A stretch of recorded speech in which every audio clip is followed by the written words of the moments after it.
nossas aulas. Hoje vamos falar sobre visão sistêmica nas organizações. E de início vocês estão vendo aí duas imagens que ela procura instigar vocês com relação ao que a gente vai estudar. A primeira imagem vocês podem ver, eu não vou falar não, vou deixar vocês olharem um pouco. O que vocês estão vendo aqui nessa imagem? O que é que se sobressai? Essa outra imagem aqui, ela tem uma relação com um todo, certo? Essa, na verdade, aqui isso é uma imagem, uma imagem feita por um telescópio do universo.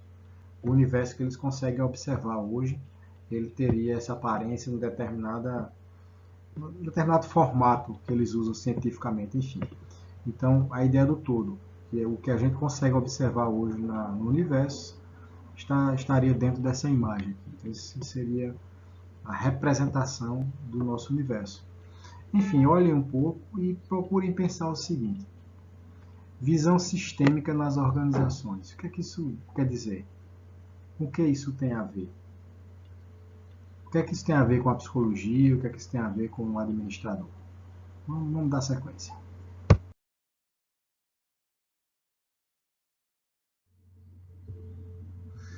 René Descartes, um filósofo francês muito conhecido e muito influente na nossa cultura, na ciência, enfim. Ele criou um método analítico, um método cartesiano, que ele dizia o seguinte: você estuda as partes de um objeto, de uma coisa, e a partir do estudo dessas partes você consegue entender o todo, certo? Então você começa a analisar, estudar as partes, você faz a análise, você vê por partes, e a partir dessas partes você procura o entendimento do todo. Então essa é uma visão cartesiana, certo? E posteriormente surge a visão sistêmica. O que é que a visão sistêmica diz? Ela se contrapõe à visão cartesiana e diz que a fragmentação ela não é o melhor método, não é a melhor maneira de você entender, de você conhecer, certo? Ela quer dizer o seguinte: as partes elas pertencem a um todo. Então não adianta você estudar apenas as partes, você tem que estudar o todo. Porque estudando o todo é que você tem condições de entender o que de fato está acontecendo. Se você estuda partes, você vai entender isoladamente o problema. Você não vai entender o que de fato está acontecendo. Por exemplo, uma empresa que ela tem 5 setores. Então, cada setor desse vai ser submetido a um estudo para entender e procurar intervir em cada setor desse para que ele seja mais eficaz. Beleza, isso pode ser feito? Claro que pode ser feito. Mas se eu estudar os 5 setores de maneira isolada e não conectar esses 5 setores, será que eu vou entender de fato como é essa empresa? Ou eu preciso ter uma visão global que envolva todos os setores da empresa, tendo uma perspectiva de um todo. E assim eu conseguir de fato ter uma visão mais ampla e conseguir tomar as melhores decisões e as intervenções necessárias para que a empresa siga bem. A visão cartesiana. Na visão cartesiana, você estuda as partes, ou cada parte, para tentar entender o todo. Na visão sistêmica, você entende, estuda e passa a ler, perceber e verificar o todo. Aqui dá para a gente pensar o seguinte: eu botei isso aqui intencionalmente. Se você pegar um quebra-cabeça e você não tem acesso à caixa dele, você tem acesso a um saco com as peças. E você derrama esse saco no chão, essas peças no chão, e tem ali, sei lá, 5 pessoas, 6 pessoas olhando isso acontecer. Então você derrama essas peças, bota todas viradas para cima, né? Porque tem onde tem a imagem, e você vai olhar aquelas peças. Você e as outras pessoas serão capazes de dizer o que quebra-cabeça é esse, qual a imagem que ele forma? Provavelmente não. Aliás, um quebra-cabeça com muitas peças, não vai conseguir. Vai ser impossível você conseguir olhar essas peças daqui e dizer que é essa imagem aqui. Você precisa construir o quebra-cabeça, você precisa formar o quebra-cabeça. Então a visão sistêmica ela tem essa ideia. Se eu não conseguir ver o todo, eu não vou conseguir entender o que eu estou enxergando. Ou eu vou entender parcialmente, eu não vou entender de fato.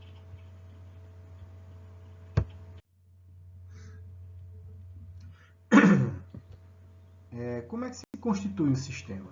Existem sistemas físicos ou concretos e sistemas conceituais ou abstratos.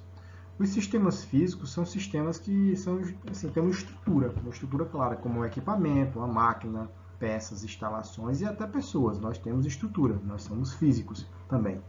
Então, o sistema físico ou concreto, ele tem uma estrutura real, ele tem uma parte física que a sua estrutura ela é montada e você pode tocar, você pode ver, você pode ter acesso direto a ela. Já os sistemas conceituais ou abstratos são formados por ideias, símbolos, regras, hipóteses, enfim, emoções. Então, eles não são objetos, eles não podem ser tocados, eles não podem ser medidos com uma balança, com uma régua, enfim. Você não vai conseguir ter um acesso direto, como você tem a uma máquina, como você tem você pode pegar um computador, você pode pesar o computador, você pode ver o tamanho da tela do computador, você pode ver as teclas do computador, você pode abrir o computador e ver os equipamentos que tem dentro dele. Mas numa mente você não pode fazer isso, você não consegue abrir a cabeça de alguém e ver uma ideia, por exemplo, ver uma emoção. Então, os sistemas conceituais, eles são formados por ideias, emoções, hipóteses, pensamentos, inteligência, enfim, coisas que têm a ver com a nossa capacidade de pensar, de ser criativo. Não só de ser criativo, enfim, de pensar, de sentir, as funções mentais da gente. Tem relação diretamente com as funções que o nosso cérebro constrói. Muitos sistemas são formados por uma combinação deles. O ser humano é um exemplo claro disso. O ser humano ele tem uma estrutura física e tem uma estrutura conceitual abstrata. Existem sistemas fechados e sistemas abertos. O sistema fechado ele interage pouco com o ambiente. Não é que ele não interage, porque tudo de uma forma ou de outra interage, mas ele interage muito pouco. Por exemplo, uma máquina, ela está ali produzindo. Sei lá, você vê uma máquina de Coca-Cola. A empresa Coca-Cola, ela vai passando as garrafas e vai enchendo aquele refrigerante e ele vai girando. Você vê uma máquina de fazer bolo, então ela vai misturando os ingredientes, vai colocando nas formas, que vai para o forno e assim sucessivamente. Enfim, você vê um gerador de energia, então você bota óleo diesel ou algum outro combustível e ele começa a trabalhar e gera energia.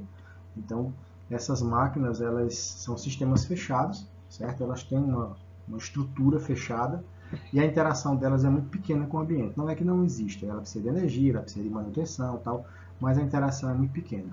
Já os sistemas abertos, eles têm um fluxo muito grande de entrada e saída. Sempre estão trocando conteúdos, materiais, etc, etc. Então, esse sistema aberto, ele, como está aqui o exemplo, né? Pessoas, grupos, organizações, sociedade.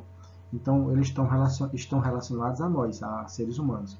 Então, tanto individualmente como coletivamente. Nós fazemos parte de sistemas abertos que eles estão o tempo todo interagindo, influenciando e sendo influenciados. Isso é muito importante na visão sistêmica, viu? Porque na visão sistêmica, eu preciso entender que eu influencio e sou influenciado ao mesmo tempo. Quando eu lanço uma ideia, essa ideia, sei lá, estou numa reunião de trabalho, eu lanço uma proposta, essa proposta ela passa a ser pensada, analisada pelas pessoas que estão ali na reunião. E elas vão dar opiniões, vão concordar, discordar e assim sucessivamente. Isso dá um dinamismo para o trabalho, para a reunião, etc, etc, etc. Então isso faz parte do sistema aberto.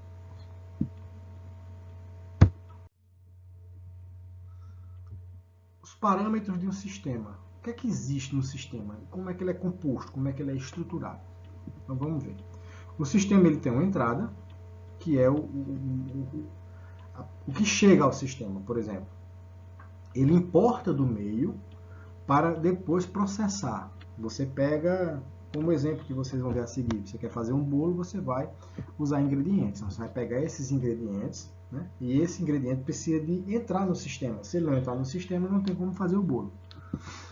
E aí, depois que os ingredientes, a matéria-prima, ela entra no sistema, ela vai ser processada. Vai haver o processamento. O processamento é quando você transforma, quando você faz a coisa acontecer. Quando você pega os ingredientes e começa a utilizar esses ingredientes para transformar esses ingredientes no bolo. Para transformar um pedaço de madeira em uma obra de arte. Para transformar o barro numa panela. Para transformar o ferro bruto em metal, em aço, em algum objeto específico, e assim sucessivamente. Então, o processamento ou o processo é quando você transforma aquela matéria-prima em algo. Você pega o computador e você vai pegar as peças do computador, vai montar o computador e vai fazer toda a estrutura do computador durante o processo. Para isso você tem que ter a entrada, que é esse material, que é a tela do computador, o teclado do computador, a placa-mãe do computador, as memórias do computador, o HD, o SSD, as entradas, as portas, enfim, toda a estrutura que um computador tem, os botões, etc, etc, etc. Então esses materiais são as entradas, elas têm que ter entrada dentro do sistema. E o processamento é quando você vai montar, estruturar esse equipamento para transformar essas peças aleatórias em um computador. Okay? A saída é o resultado final. Então você pegou as peças do computador, montou o computador e agora vai vender o computador. E o computador vai para o mercado. E aí ele vai ser colocado à venda e as pessoas vão comprar esse equipamento. Depois que ele sai, que ele vai para o ambiente, né? Esse material vai receber uma retroação ou um feedback, que termo que a gente usa muito também. Que é o seguinte, o computador presta, o computador não presta, o computador funciona, o computador não funciona, o computador dá muito defeito, o computador dá pouco defeito, o bolo ficou gostoso, o bolo ficou ruim, o bolo ficou mais ou menos, e assim sucessivamente. Ok?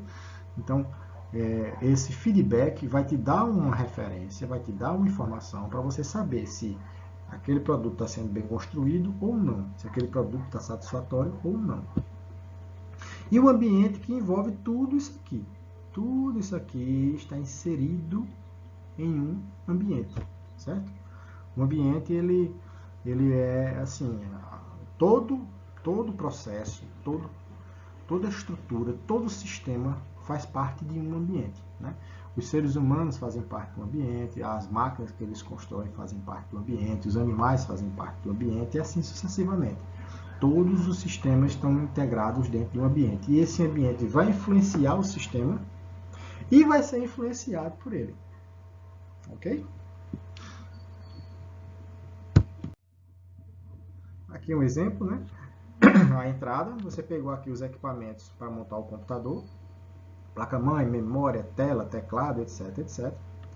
Esse material foi processado, e nesse processamento você montou essa máquina, e ele saiu.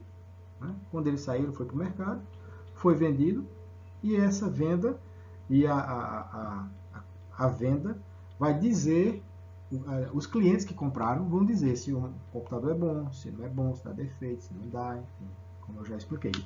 E essa informação, ela volta para a fonte, ela volta para o sistema. E aí o sistema vai entender que os computadores estão dando muito problema na memória RAM.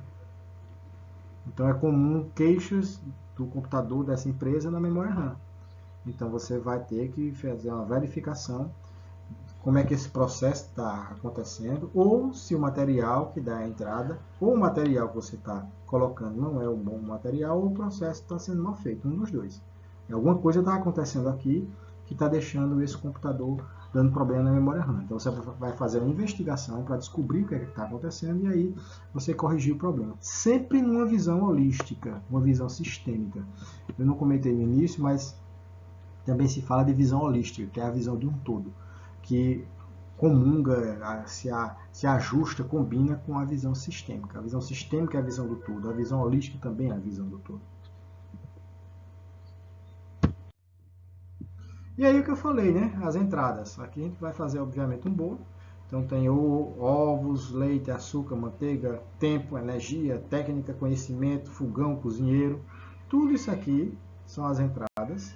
Todos esses fatores e materiais e a pessoa, né, que é o cozinheiro aqui, são entradas. Eles serão processados e vão fazer o bolo. E aí você vai dizer se o bolo presta, se não presta, se está gostoso, se está ruim, se está selado, se não está, se está muito doce, se está, enfim, aí cada um vai dar a sua opinião e esse bolo vai ou não ser aprovado, certo?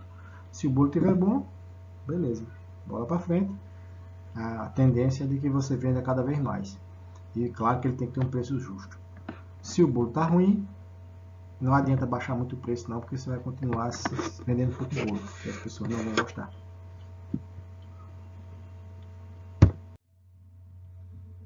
Esse assunto nosso é um assunto, digamos, rápido.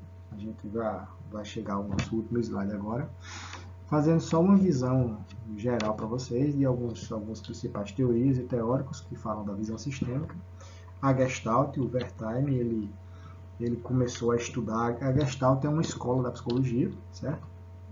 E a Gestalt ela começou a estudar a visão do todo, essa visão holística, afirmando que o todo é maior que a soma das partes, ou seja, se eu pegar, como eu falei do quebra-cabeça, se eu olhar para as peças do quebra-cabeça, eu não sei qual é a imagem. Eu tenho que montar o quebra-cabeça para poder entender a imagem. Então, o todo ele é soberano. As propriedades das partes são definidas pelo todo, ou seja, cada partezinha daquela ela só existe uma referência para ela porque existe o todo. Por exemplo, as partes de um computador. Se não existir o computador, não faz sentido as partes do computador, porque não existe computador, então não vão existir partes de um computador. Entenderam?